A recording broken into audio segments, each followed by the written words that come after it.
Prologue. For 5 days I have watched them going through the motions of their lives.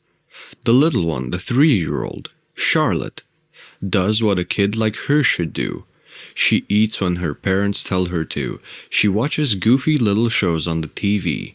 She likes to rub her face on the carpet when no one's there to stop her.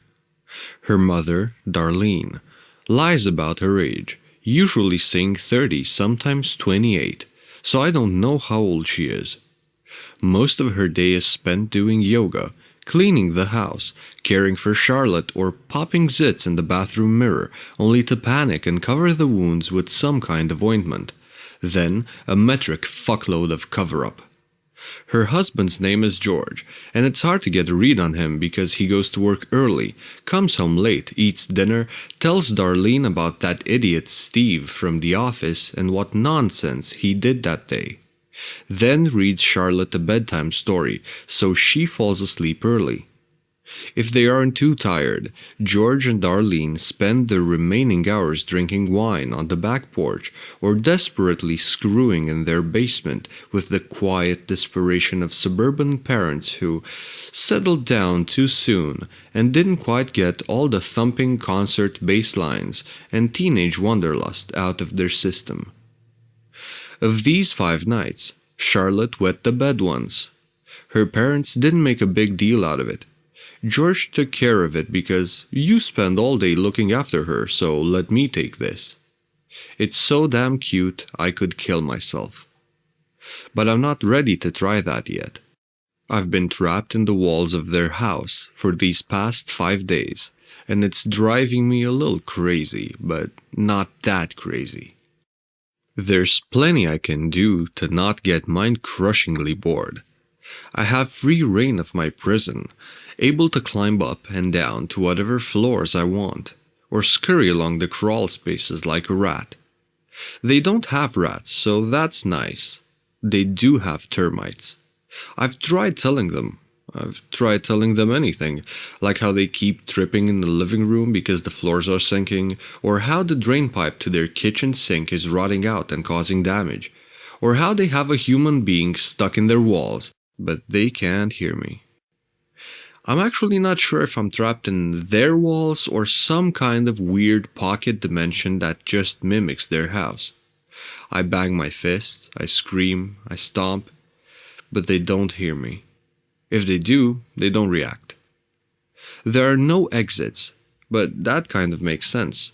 In most houses, you don't exactly have exposed panels or sections where you can just casually reach behind the plaster. The crawl spaces were sealed up years ago because this house, if Darlene was telling her friend Marjorie the truth, is over 100 years old, and there's no point in having spaces like that anymore. They only collect dirt and pests and aren't useful to the homeowner. After a day and a half in here, I tried punching my way out. Tried kicking open the door to the crawl space while Darlene was out with Charlotte at some kind of child painting class, but no luck. I heard the bang, but the walls didn't shake. The floor didn't rumble. I starred in a movie, the action playing out on screen with no physical impact. 2 days later, I tried prying at the sinking floor in the living room, hoping I could rip something loose, dig my way out of the carpet and escape. But the damaged flooring didn't budge an inch. It sank several inches whenever people walked over it, even Charlotte, the lightest of them all. The shitty sinking floor laughed in my face. Floors can't usually laugh, but I've been trapped in someone's walls for 5 days, so I'm throwing my notion of what is or isn't possible out the window. Or I would if I could use one of the windows. I could push against them, go under, even over, but never through. I don't think what I'm doing counts as living either. I don't sleep or eat or shit or sweat. All the hammering against the floors and walls and ceilings didn't make me drip a single bead, which is great, because if I were trapped here and had to deal with body odor, I don't know what my life would come to. Despite not being able to get out, there are areas where I can see in. These little windows where windows shouldn't be, like one-way mirrors, except with paint and wood. There's one in every room, minimum, as many as 4 in the living room, giving me a great view of both the TV they watch and them as they watch the TV, if I scurry around to the other side. Each bathroom has one to the side of the mirror, giving me a great profile view as George shaves, or Darlene's daily pimple salt ritual, or their profile as they fucked in the shower on Sunday morning, offering quiet moans in their porcelain church while the kid's still asleep. I don't treat it like porn. I treat it like Animal Planet, another afternoon special about some creature in the wild. Now we see 2 mammals courting each other. This particular species, Homo erectus, is known for arrogance and grandeur. They wear clothes and go to school and develop habits like playing the violin or criticizing art in order to fool themselves into thinking they aren't still the same savage, instinct-driven primates they evolved from, as demonstrated by their mating habits. In this instance, the male of this troop displays affection by groping the female's rear and waiting for further indication. If the female turns and smiles at him, or begins to remove her clothing, she will join the husband in the shower, where they apparently think running water will both muffle the sounds of their coupling and make them glisten like supermodels. They are seriously fucking wrong, but they're also fucking seriously, which is a rarity in domesticated humans, so good for them. 5 days. 5 days.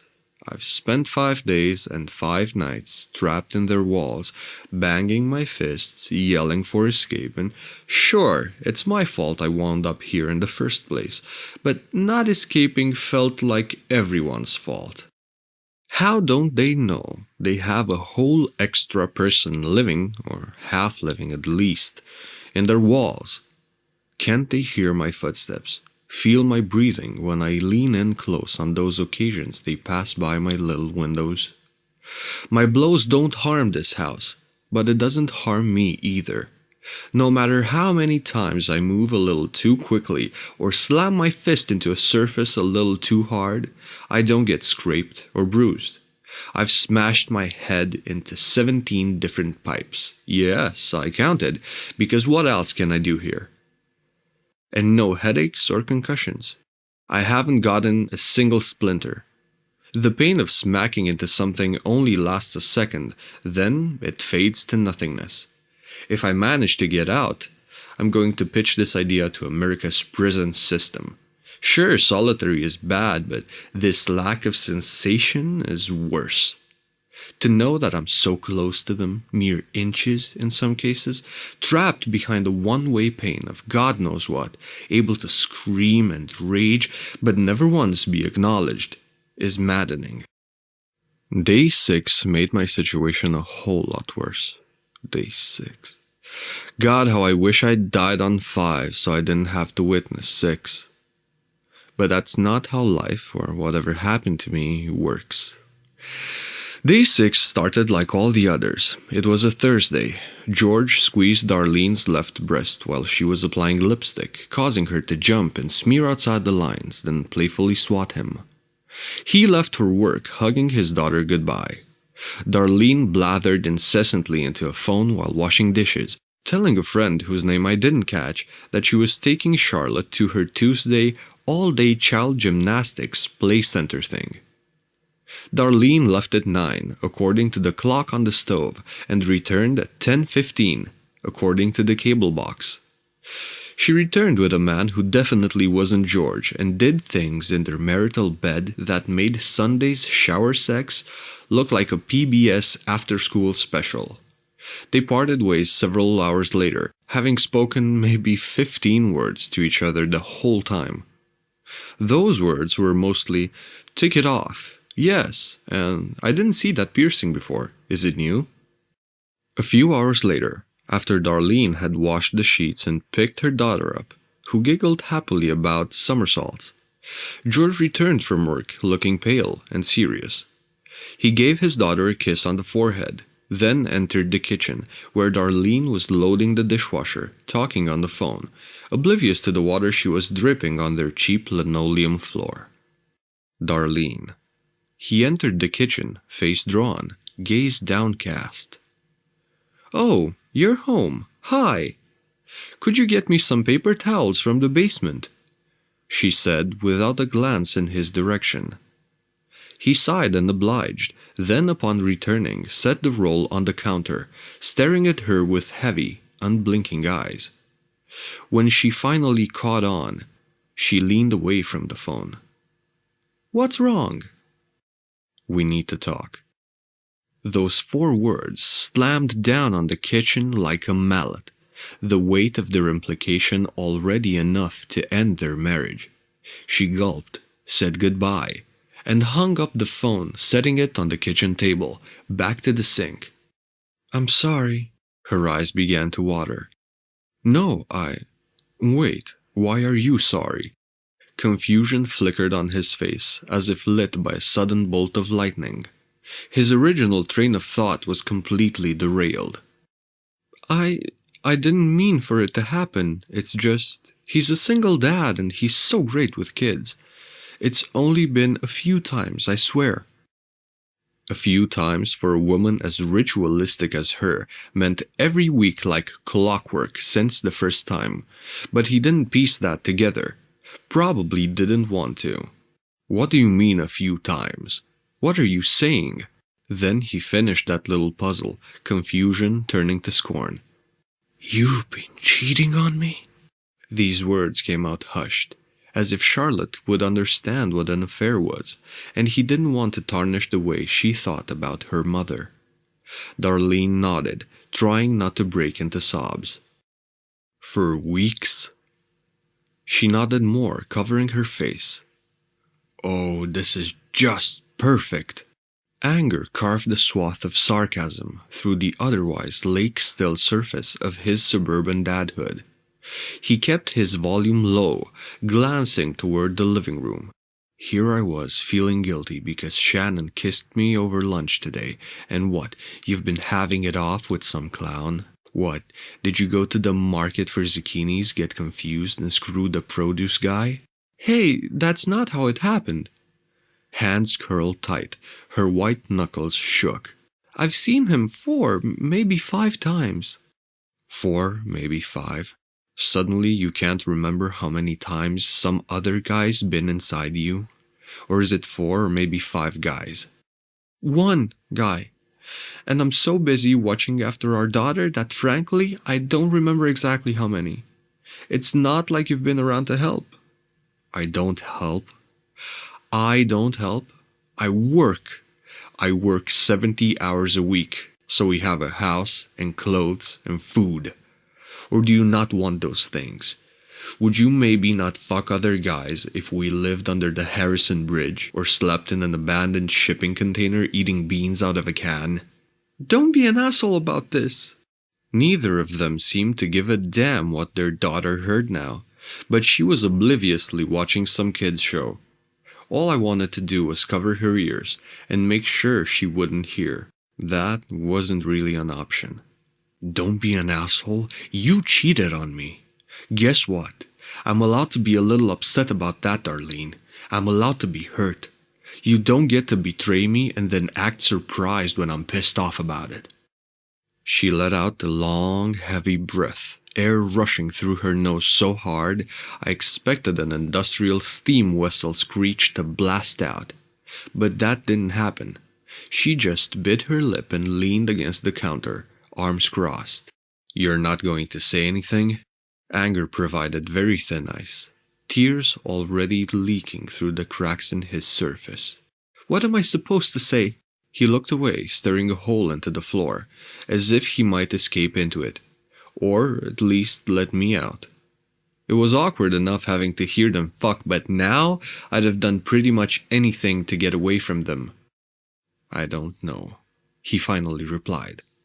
Baby, you know I love you. She spoke softly, approaching him. I made a mistake. 4 or 5 mistakes. She shut her eyes as if that softened the blow. Okay, yeah, 4 or 5, but he's just a fling. It meant nothing. Ugh, he scowled. Don't say that. You know how awful that sounds. It meant nothing. Don't tell me you threw away our marriage for nothing. It meant nothing means I mean nothing. It means us, this, all this. He waved at the house, at Charlotte. Meant nothing to you. Hey, don't say that, she said, voice notably strained as she tried not to snap back at him. They didn't notice their daughter tilt her little head up and come bumbling toward the kitchen, crawling across the linoleum and under the table. You know that's not true. Darlene had gotten close enough to lay her hands on his arm, but he jerked them away as she pulled it toward her. Don't touch me, he said. She took a few stumbling steps backward, then slipped in the water she'd spilled, upper body landing in the open dishwasher. I saw what he couldn't at first. I screamed in the way he should have, in the way she couldn't anymore. Heard my voice echo through the inside of the house, damned to never escape through to the outside world. Any call I made, a call for action, a call for help, died. I slammed my fist against the walls, yelling for that moron to do something, but he didn't notice that she'd been so distracted by her phone call that she'd loaded the knives point up. Those points were now buried deep in the soft tissues of her neck. She struggled to get free, gagging, but the motion freed the blades, spewing blood through the wounds he hadn't yet noticed. Oh, now you're gonna play the dramatic card just because you fell. Don't try and earn fake sympathy points, you... Whatever name he was going to call her caught in his throat when he noticed the spreading pool of red in the basin of the dishwasher's door. His daughter sat quietly, not understanding the sight before her. "Help her, jackass!" I screamed, but he didn't. He stared slack-jawed and eyes wide for 15 seconds at least before moving. He lifted her upper body, causing the knives to fall out of her, opening the wounds to let her bleed out. George reeled backward from the spray. I'm no mind reader, but I could see his thoughts on his face. A big fight, his prints on her clothes, her blood on his hands. All signs would point to domestic violence. At least, that's what he probably told himself. He fled the room, knocking over the table in the process. The bang startled Charlotte, making her cry. If she hadn't figured out that there was something wrong with her parents by now, she sure as hell knew when her daddy dearest flew past her and right out the front door, without so much as a goodbye. "Daddy?" She looked after him, talking so small and already scared of how strange her parents acted that I feared she might disappear entirely. She stumbled over to the door and tried, oh God, how she tried to open the door, but couldn't. It made her tear up, made me feel worse, already on the verge of crying for her. When she stumbled back into the kitchen, she approached her mother's body, still whimpering, nudging her shoulder. "Mommy, wake up!" Her small voice disappeared in the horrible space of her empty kitchen, and she repeated "wake up" with more and more distress until she realized her mother wasn't going to wake up. She shrieked in the pitiful, helpless way only a child can when the world no longer makes sense. When they learn the hard way that parents aren't invincible and they aren't always going to be there to help. When that child realizes, one of the only people I love is dead, and I'm going to die without her, even if she didn't have the words to describe her anguish. She fell back onto her rear and sobbed, screaming, wailing. She wet herself, and I looked away, trying to spare her dignity, because what else did she have left? What did this kid, this orphan, have, besides a little bit of privacy? After a few minutes, her cries turned to whimpers. "Oh, kid," I groaned, looking down at her. "I'm so sorry." Charlotte looked around, suddenly quiet. Hello? Wait, you can hear me? She bumbled to her feet. You're not Mommy, she said, voice shaking, head turning. You're not Daddy. No, kid, I'm not. I'm not either. There were so many things I wanted to say. How can you hear me? Can you open the crawl space? Get me the fuck out of these walls. But I had something more important to say. It's gonna be alright. Maybe in a while. I'm gonna help you though, okay? She sniffed and nodded. Your mommy's phone fell off the table. It's by the living room. Can you go get it? Charlotte followed my instructions, moving back around the table and finding her mom's brick of a cell phone. In time, I managed to get her to call 911, encouraging her to tell the operator the truth. She whimpered about how Daddy was gone and Mommy wasn't moving and everything was red. She gave her address after I told her what it was. After a pause, Charlotte added, The person in the wall is being really nice to me. A pause. Then, There's someone in the wall. Pause. I don't know. Pause. The person seems nice. I think they're my friend. Pause. Hello? She looked at the screen, but it was black. Idiot Darlene must have killed the battery with all her chatter. Charlotte began to cry again. Hey, it's okay, Charlotte. It felt good to comfort her. Maybe, in some weird way, this is why I found myself trapped in the walls. So someone could be there for her. I'm here for you. Promise.